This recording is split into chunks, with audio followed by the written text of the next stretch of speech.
মানুষের জীবনে মানুষের মুখের থেকেও বেশি কর্ম কথা বলে। বন্ধুরা, এই প্রসঙ্গটাকে কেন্দ্র করে আজকে আমি আপনাদের দুটি কুকুরের একটি গল্প শোনাবো। এক গ্রামে দুই কুকুর বাস করত। তাদের মধ্যে একটি কুকুরের গায়ের রং ছিল কালো, সেই কুকুরটির নাম ছিল কালু। আরেকটি কুকুরের গায়ের রং ছিল হলদেটে, সেই কুকুরটার নাম ছিল লালু। কালু আর লালু দুজনেই খুব ভালো বন্ধু ছিল।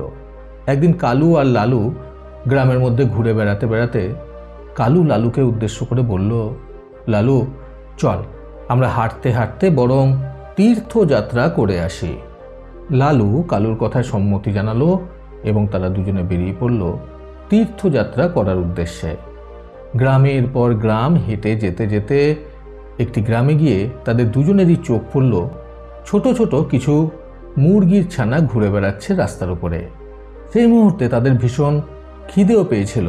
ফলে সেই ছোট ছোট মুরগি ছানাগুলোকে উদ্দেশ্য করে লালু কালুকে বলল, কালু, এতটা পথ হেঁটে তো আমরা এমনই ক্ষুধার্ত হয়ে পড়েছি, চলো আমরা বরং এই ছোট ছোট মুরগি ছানাগুলোকে মেরে এদের খেয়ে নিই, তাহলে আমাদের ক্ষুধা মিটবে এবং আমরা অনেকটা পথ আরও অনায়াসে হেঁটেও যেতে পারবো। এই কথা শুনে কালু লালুকে বলল, না না, এ তুই কি বলছিস? আমরা তো এখন তীর্থযাত্রায় যাচ্ছি, এই সময় আমরা মাংস খেতে পারি না, তাও আবার একটা নিরীহ পশুকে হত্যা করে। লালু কালুর কথা শুনে মনে মনে ভাবল, হ্যাঁ, কালু তো ঠিকই বলছে, আমাদের তো এখন প্রাণী হত্যা করে তার মাংস খাওয়াটা একদমই অনুচিত। এটা আমাদের এখন ঘোর পাপ কাজ করা হবে। এই কথা ভেবে লালু কালুকে বলল, কিন্তু আমার তো এখন ভীষণ খিদে পেয়েছে, আর এতটা পথ হেঁটে আসার পর তোরও নিশ্চয়ই খুব খিদে পেয়ে গেছে, তাহলে আমরা আমাদের খিদেটা এখন মেটাবো কিভাবে? এই কথা শুনে কালু একটু ভেবে লালুকে বলল, একটা কাজ করা যাক। এখন আমরা গ্রামের দুই রাস্তার মোড়ে দাঁড়িয়ে আছি, আমরা দুজনে দুই দিকে বিভক্ত হয়ে চলে যাই। অর্থাৎ আমি একদিকে চলে যাচ্ছি, তুই অপর দিকে চলে যা। তারপরে আমরা আমাদের মতো করে ঘুরে খাবার জোগাড় করার পর আবার এই একই জায়গায় এসে দুজনে দেখা করব। দেখা যাক কারোর বাড়ি থেকে কোনো খাবারের সন্ধান পাওয়া যায় কিনা।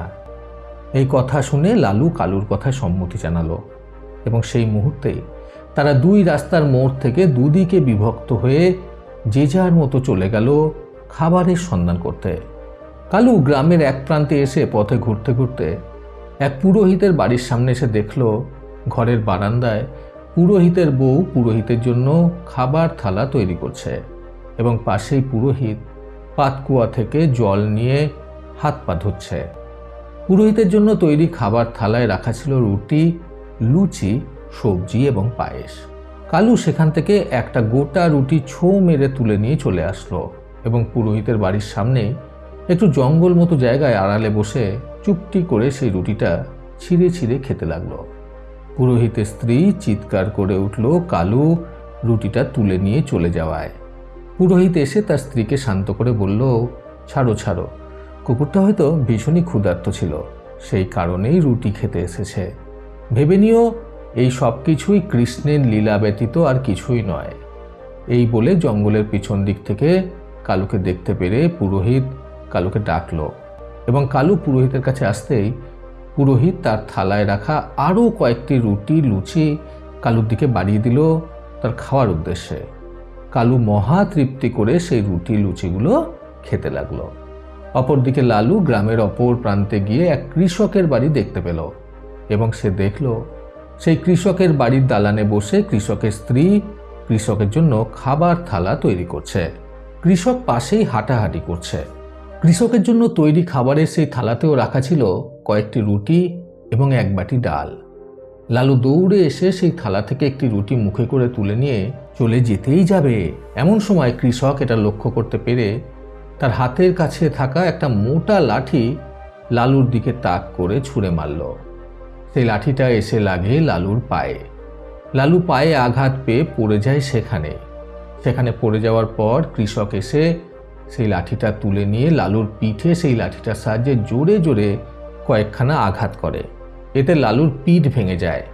সে রুটিটা মুখ থেকে ফেলে দিয়ে প্রচণ্ড পরিমাণে চিৎকার করতে থাকে ব্যথায়। তারপরে আরও প্রচণ্ড পরিমাণে মার খাওয়ার আগে সে কোনো ক্রমে সেখান থেকে উঠে ল্যাংড়াতে ল্যাংড়াতে পালিয়ে আসে গ্রামের সেই 2 রাস্তার মোড়ে। সেখানে এসে সে দেখে কালু আগের থেকেই তার জন্য সেখানে বসে অপেক্ষা করছে।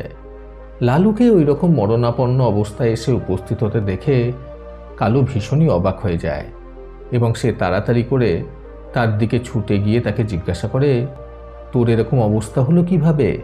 লালুর এইরকম অবস্থা হয়ে যাওয়ার কারণ জিজ্ঞাসা করায় লালু প্রচণ্ড পরিমাণে কাঁদতে থাকে এবং সে কাঁদতে কাঁদতে লালুকে তার সাথে ঘটা সমস্ত দুঃখজনক ঘটনা, অর্থাৎ তার সাথে করা কৃষকের সেই অন্যায়ের কথা বলে। এটা শোনার পর কালু লালুর প্রতি খুবই দুঃখ প্রকাশ করে এবং সেই কৃষকের প্রতি প্রচণ্ড পরিমাণে রেগে যায়। তখন লালু কালুকে এটাও বলে, তুই চিন্তা করিস না কালু, আজকে যে কৃষক আমার পিঠ ভেঙে দিল, এর যা জ্বালা যন্ত্রণা সেটা সেই কৃষককেও সহ্য করতে হবে। সে তখনই বুঝবে পিঠ ভাঙার কি যন্ত্রণা যখন তার নিজের সাথে এরকম কিছু ঘটবে, আর তার জন্য আমি ব্যবস্থা করে দেব। কালু তখন জিজ্ঞাসা করল, সেটা কিভাবে সম্ভব? লালু তখন বলল, আমি ঈশ্বরের নাম করে প্রাণ ত্যাগ করব। আমি আর এই যন্ত্রণা নিয়ে বেঁচে থাকতে পারবো বলে মনে হয় না। পরের জন্মে এই কৃষকের ঘরেই ছেলে হয়ে জন্ম নেব, তারপরেই সে জ্বালা যন্ত্রণা বুঝতে পারবে। তখন কালু বলল, আমাকে আজ এক পুরোহিত মশাই নিজের খাবার থালা থেকে খেতে দিয়েছে। তিনি সত্যি ভগবানের সমতুল্য। আমারও উচিত তাকে তার কর্মফল দেওয়া। এই জন্য আমিও তোর সাথে সাথেই প্রাণ ত্যাগ করব এবং পরের জন্মে এই পুরোহিতের ঘরেই ছেলে হয়ে জন্মাবো। এক্ষেত্রে বলে রাখা ভালো, কৃষক বা পুরোহিত কারোরই কোনো সন্তান ছিল না। কাজেই লালু আর কালু নিজেদের কথা অনুযায়ী স্বইচ্ছায় প্রাণত্যাগ করে এবং পরের জন্মে যথাক্রমে কালু সেই পুরোহিতের ঘরে এবং লালু সেই কৃষকের ঘরে ছেলে হয়ে জন্ম নেয়।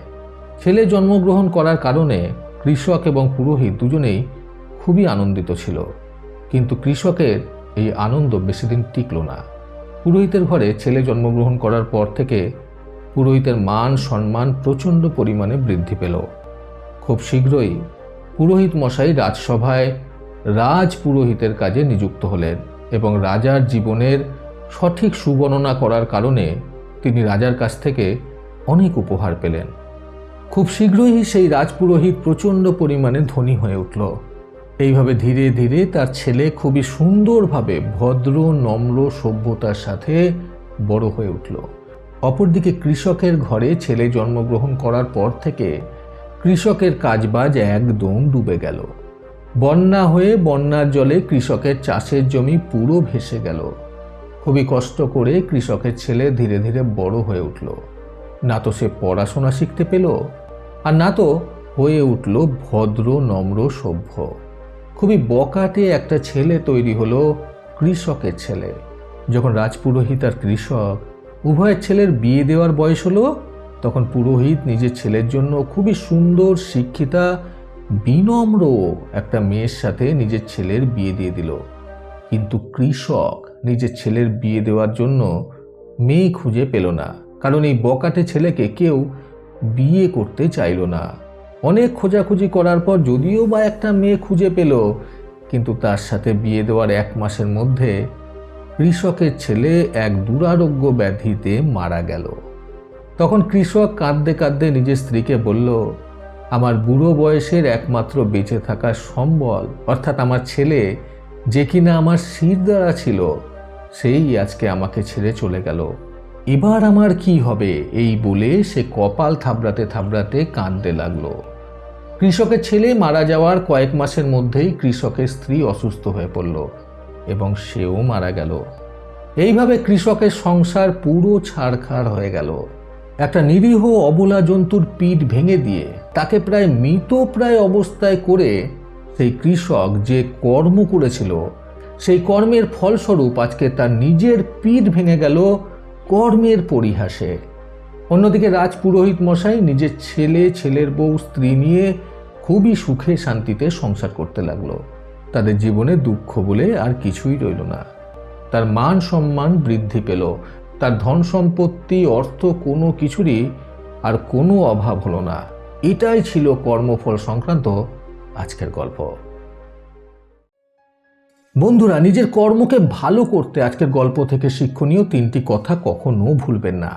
প্রথমত, খারাপ কর্ম করে সেই খারাপ কর্মের ফল থেকে কখনোই পালিয়ে বাঁচা যায় না। দ্বিতীয়ত, সোজাভাবে না হলেও বাঁকাভাবে ঠিকই কর্মের ফল ভোগ করতে হয়। তৃতীয়ত, আমরা অন্যকে যেভাবে কষ্ট দেব সেইভাবেই যে আমরা কষ্ট পাবো সেটা নয়, আমাদের দেওয়া কষ্টটা সুদ সমেত আমাদের কাছে ফেরত আসবে। আবার ভালো কাজটাও সুদ সমেতই ফেরত আসবে আমাদের কাছে। প্রতিবারের মতো আবারও বলবো, এই পৃথিবী তাদেরকেই সম্মান দেয় যারা ইউনিক কিছু করার ক্ষমতা রাখে। সকলে সুস্থ এবং সুন্দর জীবন কামনায় প্রকৃত জীবন থেকে আমি সন্তু চক্রবর্তী আবার আসবো আগামীকাল নতুন সুন্দর শিক্ষণীয় একটি ছোট গল্পের সাথে। ভালো শুনুন, ভালো থাকুন। ধন্যবাদ।